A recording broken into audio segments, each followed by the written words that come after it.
Parveshi here from Laghu Udyog Bharati. So I will request him to speak first. Over to you. सर्वप्रथम तो मैं doctor Ravi Gupta ji का बहुत बहुत आभार व्यक्त करूंगा कि इतने कम ड्यूरेशन में इतना वंडरफुल प्रोग्राम आपने ऑर्गेनाइज किया।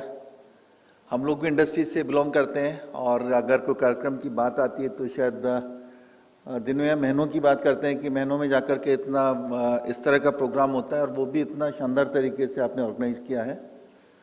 और अभी जैसा मैडम बता रहे थे कि ये बहुत डिलीशियस फूड था, तो फूड के बाद एनर्जी भी हमारे पास आ गई और मेरी एनर्जी भी आपको महसूस हो रही होगी। तो डैश पर बैठे हुए मजूमदार साहब, मेघना जी, सूरी साहब और जितने डेलीगेट्स हैं, मैं सभी से अवगत कराना चाहता हूं कि यहाँ विशाल गुप्ता जी हमारे अध्यक्ष को उपस्थित होना था, किंतु इमरजेंसीज की वजह से वो नहीं आ पाए और मैं उन्हें रिप्रेजेंट कर रहा हूँ। लघु उद्योग भारती पैन इंडिया बेसिस का ऑर्गेनाइजेशन है। एमएसएमईज को हम लोग बिलोंग करते हैं, उनकी प्रॉब्लम्स को सरकार तक लेके जाते हैं और सरकार के साथ कोऑर्डिनेट करते हैं। अभी जो सेशन है उस सेशन में एम्प्लॉयमेंट की बात है, एम्प्लॉयमेंट जनरेशन की बात है। तो सर्वप्रथम मैं बता देना चाहता हूँ कि हमारे प्राइम मिनिस्टर का जो ड्रीम है, हम अपनी इकोनॉमी को $5 ट्रिलियन तक लेके जाना चाहते हैं उनके इस टेन्योर में। और आज ही के सेशन में जैसा बातचीत हुई कि यूपी में 75 डिस्ट्रिक्ट्स में हर डिस्ट्रिक्ट में हम अपना एक्सपोर्ट के लिए आगे बढ़ना चाहते हैं और वो एक्सपोर्ट ओरिएंटेड डिस्ट्रिक्ट बना देना चाहते हैं। ये केवल यूपी की बात नहीं, पैन इंडिया बेसिस के ऊपर हर जगह हम जो है एक्सपोर्ट को आगे लाना चाहते हैं। सपना देख लेना एक अलग बात है, लेकिन उसके सपने के साथ साथ हमारे थ्रेट्स, हमारी वीकनेस और हमारे चैलेंजेस भी हैं। चैलेंजेस की बात अगर मैं करूं तो हमारा एजुकेशन सिस्टम स्टिल आज़ादी के इतने साल बाद भी बहुत स्ट्रांग नहीं है। आज भी हम किताबी एजुकेशन पर भरोसा करते हैं। As compare to global countries अगर हम अपनी एजुकेशन पैटर्न को देखें तो जब मेरे बेटे ने यहाँ इंडिया से बीटेक किया तब की एजुकेशन और जब वो एमएस के लिए यूएस में गया तो दोनों को जब हमने कंपैरिजन किया तो वो ऑयल फील्ड से बिलोंग करता है, पेट्रोलियम सेक्टर से वह है मेरा बेटा। तो यहाँ पर उसको रिग में जाने का अपॉर्चुनिटी बहुत कम मिली ही नहीं, एक तरह से आप ये समझिए। जब वो समर ट्रेनिंग के लिए गया वो एनजेसी वगैरह में ऑयल इंडिया के अंदर, तब उसको रिक्स पर जाने की अपॉर्चुनिटी मिली। लेकिन जब वो यूएस में जाता है, यूएस के अंदर वो अपना एजुकेशन स्टार्ट करता है, तो डे फर्स्ट पे उसकी ट्रेनिंग ही रिक्स से स्टार्ट होती है।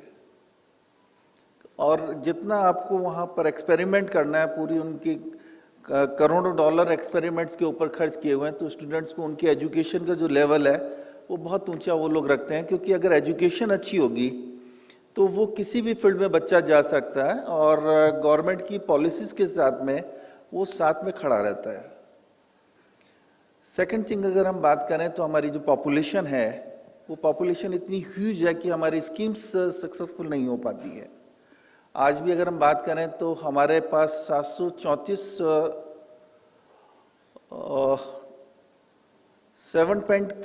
करोड़ लोग जो हैं वो 20 साल से कम एज के हैं और जो शायद कभी स्कूल तक नहीं गए हैं। इसके साथ साथ हमारी 50% एजुकेशन ऐसी है जो शायद जिनके पास जॉब नहीं है, और जो हायर एजुकेशन वाले हैं उनकी संख्या 6 टाइम्स है। कहने का तात्पर्य कि हम सपना तो बड़ा देख सकते हैं, सपना देखना भी चाहिए, कंजूसी में सपना देखने का कोई मतलब नहीं है, लेकिन हमें रियल ग्राउंड पर भी उसमें एफर्ट्स करने चाहिए। इस तरह के सेशंस बहुत कम होते हैं और इस तरह के सेशंस में हम अपने मन की बात एक दूसरे से शेयर करते हैं और जो चैलेंजेज है वो किसी न किसी रूप में आगे सरकार तक ट्रांसफर होते हैं और उस पर पॉलिसीज बनती है और उसमें इम्प्लीमेंट होते हैं। तो सरकार बढ़िया करना चाहती है, इंडस्ट्री भी बढ़िया करना चाहती है, लेकिन अभी भी एक बहुत बड़ा वाइड गैप है और जब तक ये गैप पूरा नहीं होगा तब तक सरकारी स्कीम्स केवल खोखली साबित होगी, कागजों तक सीमित रहेगी। ईज ऑफ डूइंग बिजनेस की अगर हम बात करें तो आप गूगल पर सर्च करके डालिए कि ईज ऑफ डूइंग बिजनेस, तो शायद इंडिया की पोजीशन 70वें 80वें पायदान पे आती है। ईज ऑफ डूइंग बिजनेस में है कि आप आइए, आपकी इच्छा शक्ति है, आप बिजनेस करना चाहते हैं, आपका स्वागत है।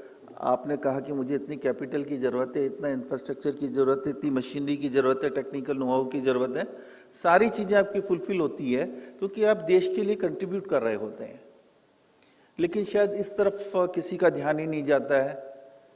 अभी सिडबी की स्कीम बताई गई, 25% मार्जिन की बात कही गई, तो 25% भी आखिर लाएगा कहाँ से वो पर्सन? उसकी इच्छा शक्ति, उसके पास नॉलेज है, किसी तरह से टेक्निकल नोहाउ भी वो लेके आता है, तो पैसा लाएंगे कहाँ से जब हम कंट्रीब्यूट कर रहे हैं? क्योंकि अगर हम कोई एक इंडस्ट्री लगाते हैं तो हम हजारों लाखों लोगों को रोजगार देते हैं।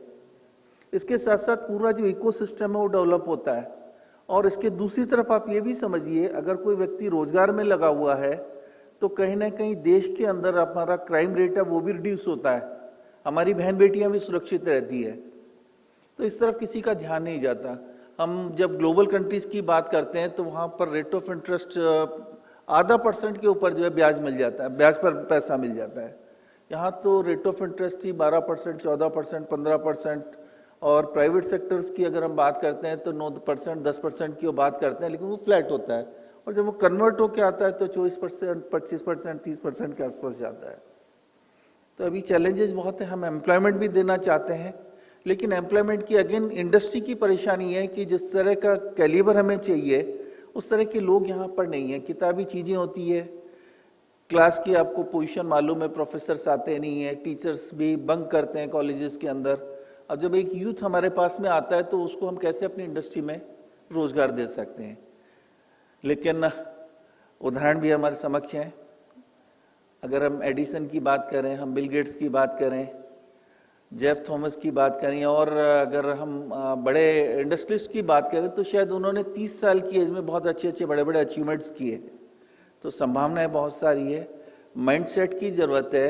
माइंडसेट हमारे घर से स्टार्ट होगा। हम अपने बच्चे को पढ़ाते लिखाते हैं और उसको तैयार करते हैं एक नौकरी के लिए, लेकिन क्या हम उसको एक्सपोर्ट के लिए तैयार कर रहे हैं? तो शुरुआत घर से होगी और निश्चित है अगर इस तरह के कार्यक्रम होते रहेंगे तो ये परिवर्तन मिलेगा और हम वर्ल्ड वाइड बहुत अच्छा काम कर पाएंगे। बहुत बहुत धन्यवाद, आपने धैर्यपूर्वक मुझे सुना।